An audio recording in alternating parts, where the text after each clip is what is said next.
Hello, this is Felicia Moore, your host for another episode of Realty Resources and Reality. Today we're going to talk about protecting and preserving your property, a must-do task list for 2025.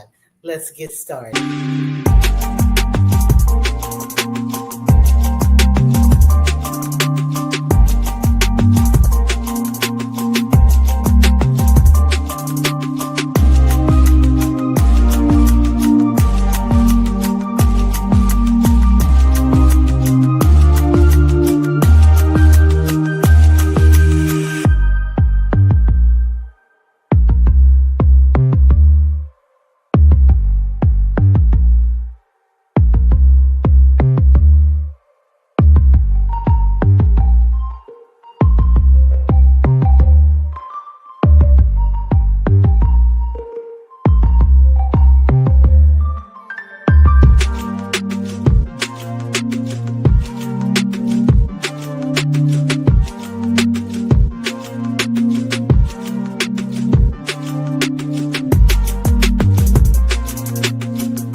Well, it's still January, so I can still say Happy New Year.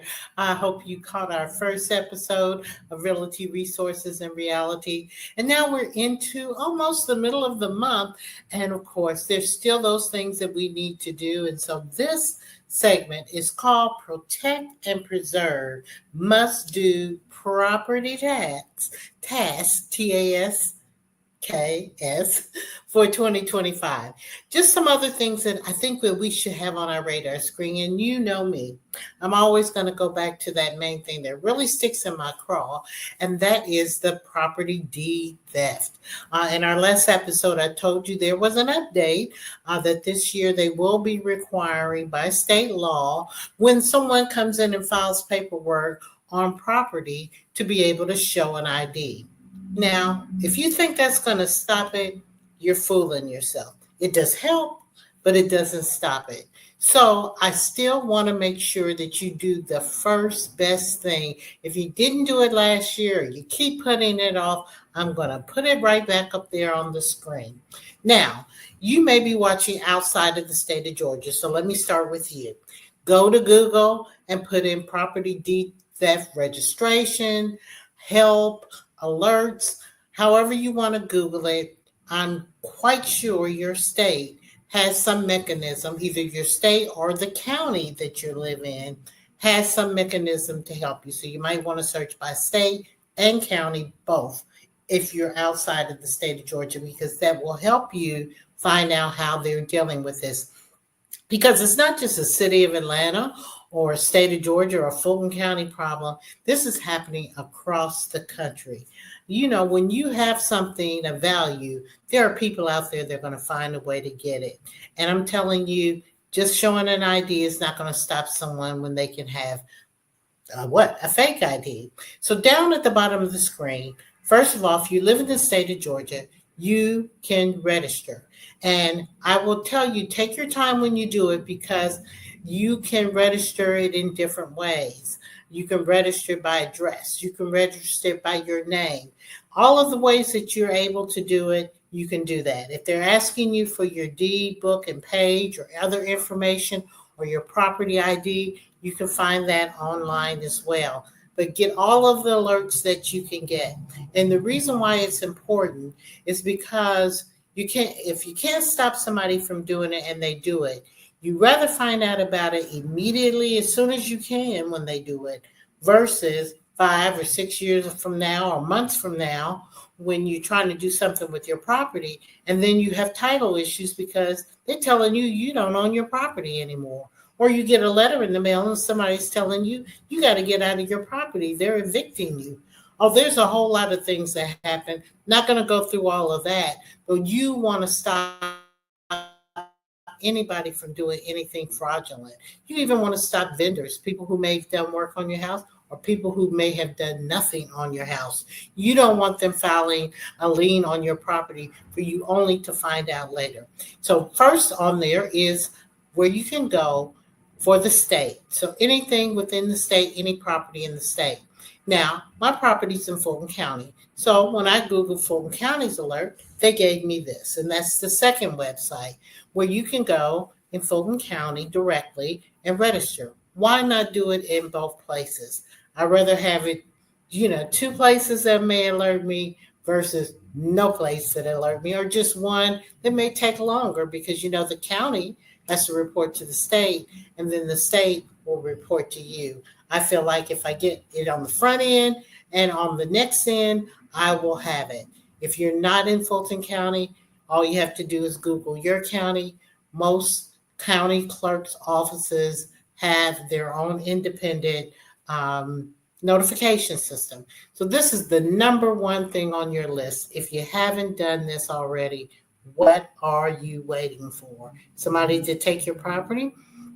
If you have seniors, your grandmother, your auntie, your friend, your neighbors, they sometimes are not as savvy as others on computers and internet. Do it for them. And particularly if they have owned their property straight out, you definitely want to do that because these scammers, they will take your property even if you have a mortgage on it. But they love those ones where there aren't one because they know they won't maybe have to fight with the bank. Or they love those vacant properties. Perhaps you have air property.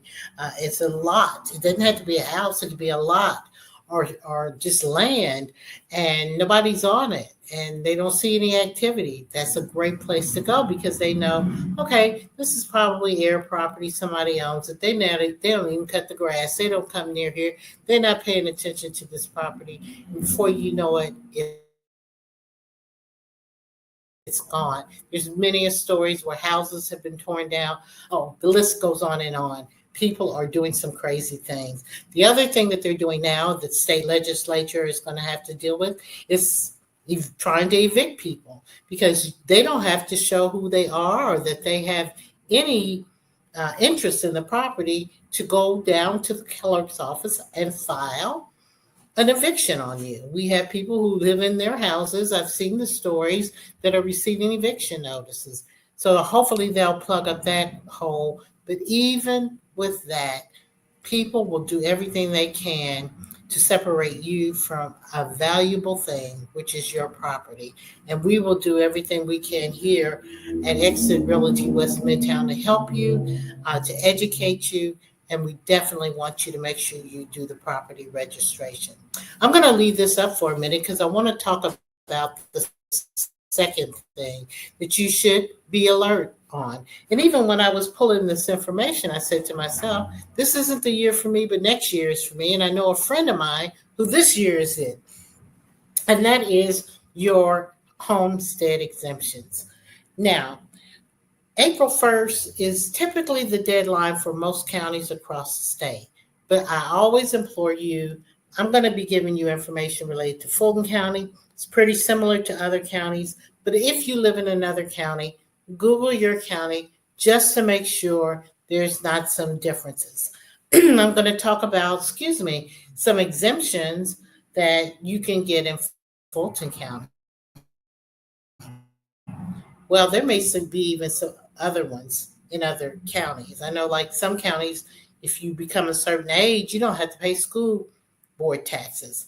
Well, that's not here in in Fulton County, except for there's some exemption for seniors in other parts of Fulton County, not the city of Atlanta, but the Fulton County school system. So every county is going to be different. So one of the things on your to-do list, even with Fulton County, I'm going to give you some, is to go to Google. Google's a good thing. Type in, tell me what homestead exemptions are available in Fulton County, and they'll give you that list. Or you can go directly to their website, and that will be there under the assessor's office. So let's talk about a few of those. First of all, April 1st is that deadline that most people use. Also, I want you to be aware to keep your eyes open. Around May or June of the year, you will be getting your property tax assessment. And that means where the assessors are telling you what the value of your property is. Because the value of your property minus whatever exemptions you have and then times the millage rate, whether it's for a school, for your city, whatever tax rate is for that. So to keep your property tax as low as you possibly can, you're going to want to make sure, first of all, when you get that assessment, that you look and see how much your property value is increasing, making sure that's uniform with what you see with others. You can always file an appeal. Usually in the upper right-hand corner of that will be the deadline for you to appeal. Please pay attention to that because that's the beginning. After you receive that, um, you can file for an appeal and then go through that process. And maybe we'll talk about that at some point.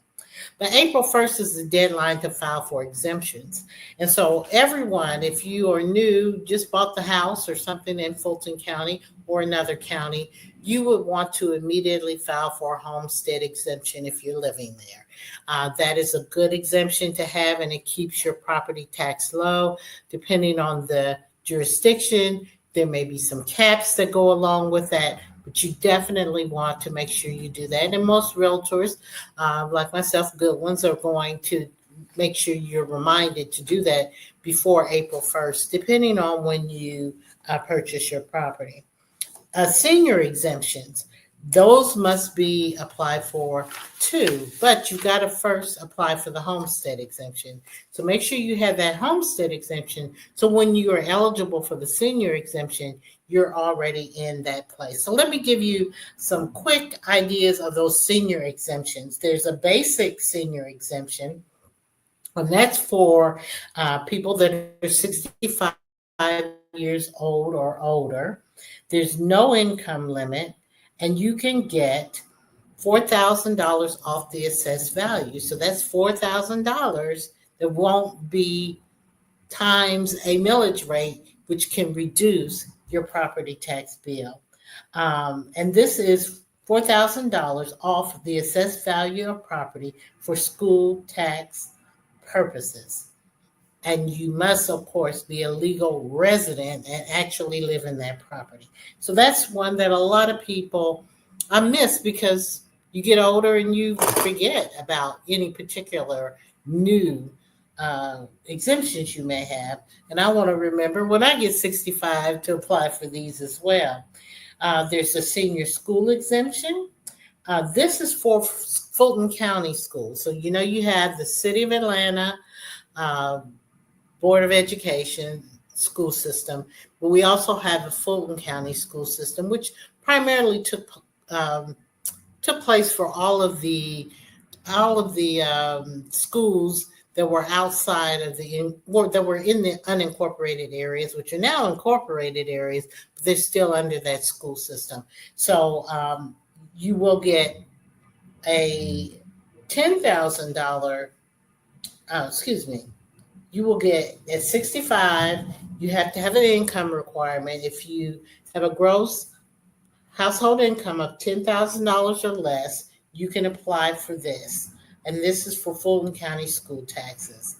A senior full value exemption, and that's if you're 65 or older, and you have a gross household income of $30,000 or less, and a full exemption, meaning you pay nothing for Fulton County school taxes, not Atlanta, but Fulton County school taxes. So that's a good one. There is a senior full value exemption where you must be 70 or older and have a gross income of $30,000 or less. And this one is a full exemption from all Fulton County, not Atlanta, but Fulton County school taxes. There's a floating homestead exemption, and that's for people who are 65 or older.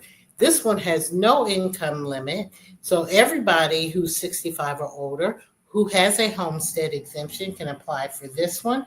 And this exempts school taxes or increases in property value, and you must be a legal resident of the property. Now, I'm going to give you this really quick. Of course, there's always different nuances to this. Look in your county, because you may even have some other exemptions that I didn't talk about, but you must apply before the first of the year, and You're going to have, of course, to prove your income if there's an income requirement, your residency, already have um, applied for your homestead exemption. And you can always look up this information at your Fulton County Board of Assessors or your county Board of Assessors. And so, my final tip that you need to protect and preserve your property is take time to do what I call a walkthrough. That's your property on the inside, seeing if there are any new cracks or things that may look unsettling on the inside. But most importantly, because people don't do it all the time, is take a look around the outside of your house. Check your gutters. Make sure they're in line. The gutter guards are up if they're falling off. You have screens on your windows. They're new. No rodents or creatures digging or burrowing under your yard. That there isn't a lot of shifting. You want to get down in that crawl space. You really want to take time to make sure that you don't have trees that are hanging with limbs that may fall on your property or your neighbor's property. Understand that if your neighbor's tree or tree limbs fall and damage your property, it's your homeowner's insurance that has to pay. And there has been a lot of news stories that have come out about how homeowners insurance are canceling people because of dangerous trees in their yard or dangerous trees in their neighbor's yard, or even for damages. Some of them, I've received some notices that said, hey, you need to fix that rotting board. And if you don't do it, we're going to cancel your insurance. So you want to do those walkarounds, make note on it. So then in the spring, you can get out there and make those repairs. We got to maintain our property to preserve it. We've got to protect our properties from scammers. We've got to take all of the advantages that we can to keep our property tax low so we can afford it. And most of all, we want to make sure we do all that we can to enjoy it. So this is it for this episode. We will be back again and talk about realty, resources, and reality. Our contact information will be up after this short break. Contact me at askfelicia@exitwestmidtown.com. I'd love to come talk with you, a small group, or just call me and ask me questions. We're here for you. Have a good one.